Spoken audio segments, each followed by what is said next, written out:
What a week in reading I have had.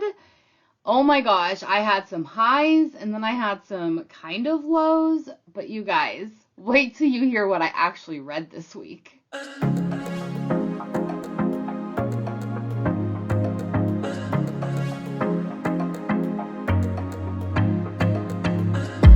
Welcome back, you guys, to my video. So today I'm going to be going over the books that I have read this week and books that I am currently reading or continuing to read.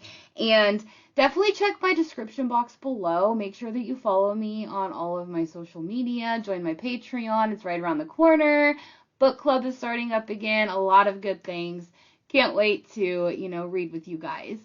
So, the first book that I want to talk about that I am still reading, but I have made a huge dent in it, but it is carrying over to next week, which is Blood Union Part 2 by Vila Roth. I am about 35% of the way through, which these books are chunkers, okay? They're between like 500 and 800 pages. So 35%, I made a huge dent this week considering what all I have read, but I am absolutely loving it. I know that the next book is the last one that is currently published, and I know that I'm getting to the end of this series, and I don't want it to end, but things are ramping up. We got a mystery going on. We're trying to figure things out.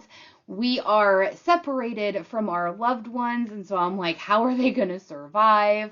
Definitely sitting on the edge of my seat with this one, but I haven't gotten very far into it to really kind of give you my full thoughts on it, which I can't go in depth with everything because, of course, it's book 6, and so that's going to give away a whole lot of things that I don't want to tell you. But just know, if you are going to start this series, by the time you get to book 6, it's a wild ride. Okay? It's a wild ride. So the next book that I did finish this week, which I did start talking about it last week, which was Blackbird of the Gallows by Meg Castle. Guys, did you know that this was a duology? Did I mention that last week? Because it's a duology. Had absolutely no idea. This book, hands down, I gave 4 stars to it. It's a YA gothic fantasy paranormal romance, Let's throw a lot of genres in there, shall we? But it is so, so good. It has a very unique concept, a very unique type of villain. You are dealing with harbingers of death. Like, I had no idea. You're dealing with, like, they're called, like, beekeepers, I think. And they can control these bees that can, like, make you chaotic and want to, like, hurt people and just kind of do destruction and chaos. It was a wild ride. I absolutely love it. I loved everything about it. I loved the male main character. I loved the female main character. This is YA, so there's not really any spice or anything in here, but there is romance. There is a mystery element. There is kind of some foreboding things that are going to be happening to our girlie if we don't stop it. There's also something that connects her to the harbingers that a lot of people didn't notice in the area, and so she's always wondered why the harbingers are kind of flocking to her. You guys, go pick this book up. I couldn't stop, okay? There was just so much going on. I can't wait to get to the second one, which is called, I think, The Keeper of Bees, because the way that it ended, you could stop there, right? You could just read it as a standalone. It didn't like really leave you off on a huge cliffhanger, but I mean, it left you with questions. And now I'm desperate to get to the next one because I need to kind of know where these characters are going. I need to know, there's some things that happened and I'm like, I just need to know, how is this going to continue? Is our girl okay? Is the romance okay? So, hands down, 100%, I recommend this. I absolutely loved it. It had those gothic vibes. It had everything that you would love about it. I just couldn't get enough of it. So, I highly suggest picking up Blackbird of the Gallows by Meg Castle. Now, on to the book that you guys probably would have never guessed that I would read. It was on my TBR cart, but I am very shocked that I read it, and I actually finished it. And that is My Best Friend's Exorcism by Grady Hendrix. Now, this really wasn't scary. Even though it's supposed to be a horror, it really wasn't scary. And maybe I missed it. Maybe I didn't understand why it was supposed to be scary. I actually felt bad for our female main character. What was her name? Abby. I felt so bad for Abby. I mean, this is kind of like like it says, a 1980s horror flick is basically how it is described, and I would highly suggest that that is very spot on. I really like the cover because it's kind of like a VHS tape. You know, kind of even looks like a movie, right? Like staff pick. You know, I'm old enough to know how nostalgic this is. Okay? The Please Be Kind and Rewind. Like, you guys don't even understand. I was like, can I just whip out my VCR and just start putting in some of my VCR tapes? Like, it just gave me those nostalgic vibes for that. It had nothing to do with the story. Now, if you like Stranger Things, if you like 1980s, like, horror that isn't like really horror, you know, it's just kind of that cheesy horror, you're gonna love this book. You really, really will. You're following Abby and Gretchen, who become friends very early on in like their pre-teenage years, and they stay friends into high school. Things happen. Teenagers are teenagers, right? They try drugs, they try drinking, all of these things. Things start happening to Gretchen. Gretchen starts changing. She starts acting differently, treating Abby differently, and we're kind of just going from there. I mean, the title says it all, right? My Best Friend's Exorcism. But here's the thing. As I was going through this book, I was like, is she actually possessed? Or is she just going through teenage things, right? Because we've all been teenagers, right? Like, we are not the same people that we were when we were 16 and 17. That I can assure you. And if you are, I feel sorry for you.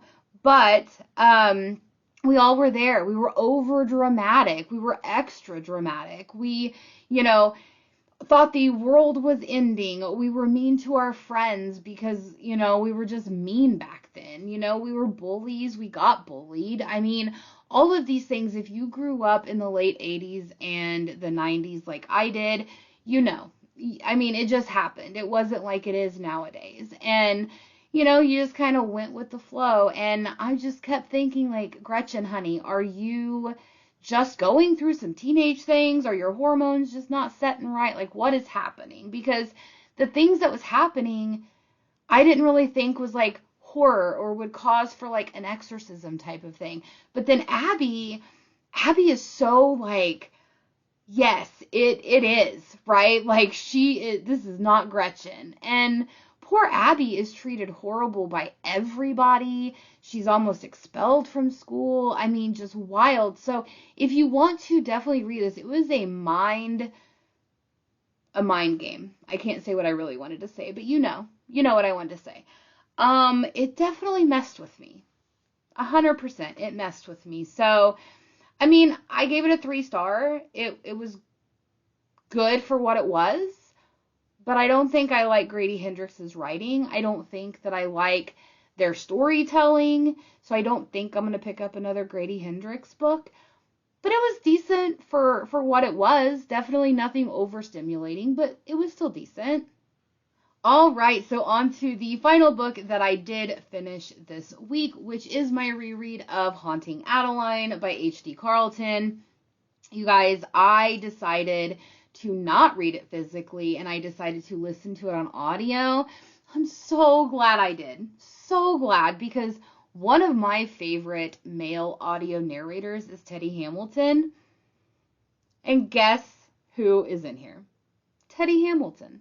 So it just made it so much more glorious. I was eating it up. I was like, yes, keep voicing Zayd. I'm all for that. But if any of you are unclear on what Haunting Adeline is about, it is about a girl named Adeline. She writes books. She moves into her great-grandmother's or her grandmother's house, and no one lives there. It's kind of like, very run down. She wants to renovate it. Her mom doesn't want her to live there, but she ends up moving in there. She's renovating it. She's kind of, spicing it up and stuff. And she writes books. She kind of wants her peace. It's kind of a gothic vibe. She knows that there's like ghosts in the house of like her grandma and all this other stuff. And she finds a diary of her grandma's, and it kind of outlines how her grandma had a stalker. But her grandma fell in love with the stalker. And so she's reading these diaries as we're going through the story. And then what happens? Our dear Addie ends up getting a stalker herself. And she doesn't even want the stalker. And so he keeps leaving these roses everywhere and then sending her text messages. And I'm not going to say much more, but this is a very, very dark romance. So if you do not like stalker romances, if you do not like, it's not non-consensual. What do they call it? Dubious consent, I think, like where there's a gray line, right? Like maybe it's not consent, maybe it is consent. There's a lot of that in here, so you could take that as sexual assault if you felt that. So definitely make sure you check trigger warnings. So good. Gothic vibes. Zaid is literally everything. This deals with, there is talks of sex trafficking and, sex trade rings and things happening to a lot younger children and all of these things. And so please check trigger warnings because it is an extremely dark book. But I ate it up. This was like my third or fourth time reading it, which I listened to it on audio this time, and I will never go back. It will always be on audio because of Teddy Hamilton, and I will forever think that Teddy Hamilton is Zaid. Forever. I cannot unsee him as Zaid now. So, he's now Zaid to me. But I loved it, you guys. I am so happy I listened to it on audio. I'm so happy I did my reread. Of course, I'm going to be diving into Hunting Adeline, which is the second and final book in the Cat and Mouse duet. I cannot wait to get into it because I've, of course, read it like multiple times as well. But I'm going to listen to it on audio. I have it already downloaded on my Audible. I can't wait for Teddy Hamilton's voice some more, and I can't wait to hear how both of the narrators, because the female narrator is also very good as well. I don't want to discredit her because she's wonderful. I just can't remember what her name is, but she's absolutely stunning in this. But knowing what happens in Hunting Adeline, I can't wait to get to it. So there is that. But those are all the books that I have read or that I am continuing to read. I will be doing a short weekly wrap-up next week because the husband and I will be leaving on Friday, the 22nd, which is also our anniversary for 12 years of being together. So that's pretty exciting. But we're going to be leaving next Friday to go to North Carolina, where his family is, because it is their time for us to be there for Christmas. We alternate every other year. And so we're going to be going out there, spending time with his family and his nephews and his niece. And I can't wait. I can't wait to go out there. We will be back the day after Christmas. So there's going to be kind of like a short weekly, wrap up there as well. I don't know how much reading I'm going to get done while I'm out there, but we'll see. But hopefully I get at least 1 or 2 books read before I leave next week, so it's not kind of a dud of a week. And I will see you guys next week before I leave, and then I hope everyone has a great Christmas. And if you are traveling for the holidays, please make sure that you are being safe. There's always a lot of risk taking out there, and some people do not use their head, so just make sure you're being safe and you are surrounded by loved ones, no matter who they may be, whether they be your cat, your dog, your grandma, your parents. Just make sure you're surrounded with your loved ones. But I will see you next time. Bye!